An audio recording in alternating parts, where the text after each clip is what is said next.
দর্শক, আপনারা দেখতেছেন আমি সামনে মুফতি সাহেব হুজুরকে নিয়ে বসে আছি।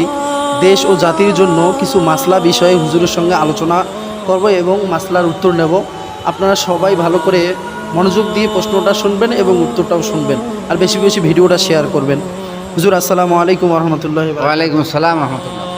হুজুর, আশা করি আল্লাহ পাক আপনাকে অনেক সুস্থ রাখছেন। আলহামদুলিল্লাহ। আল্লাহ পাক আমাদেরকেও সুস্থ রাখছেন, দেশবাসীদেরকে সুস্থ রাখছেন, আলহামদুলিল্লাহ। হুজুর, আপনার কাছে আমি একটা প্রশ্ন করতে চাইতেছি। সেটা হলো যে আমি গোসল করলাম, গোসল করার পর আমি নামাজ আদায় করলাম।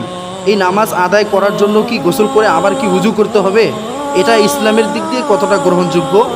আর গোসল করে সঙ্গে এসে নামাজ যদি কেউ পড়ে, তাহলে এটা শরীয়তের মধ্যে কতটা গ্রহণযোগ্য?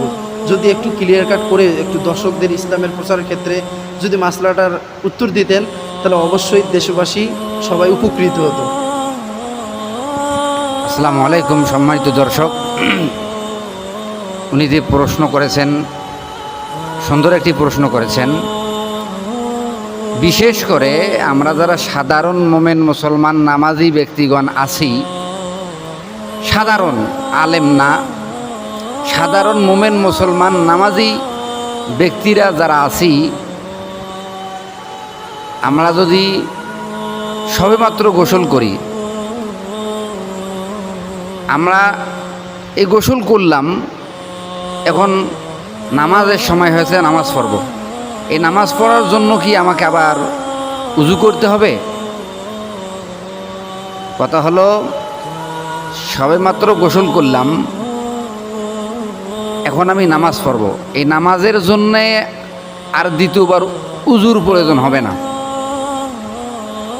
কারণ আমি যে গোসল করলাম, এই গোসলের ভিতরে উযুও হয়ে গেছে।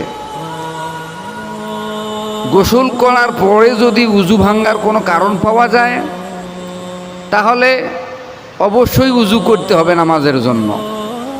আর গোসল করার পরে উযু ভাঙ্গার কোনো কারণ পাওয়া যায় নাই, তো অবশ্যই ওই গোসল দিয়েই নামাজ পড়তে হবে। ওই গোসল অবস্থায় নামাজ পড়তে হবে, অর্থাৎ ওই গোসল দ্বারায় নামাজ হয়ে যাবে, নতুন করে উযু করার প্রয়োজন নাই।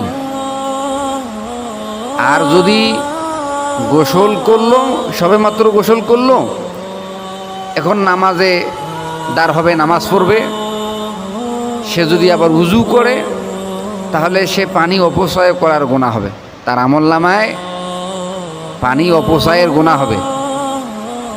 কেন ডবল উযু করা যাইজ নাই, ডবল গোসল করা যাইজ নাই।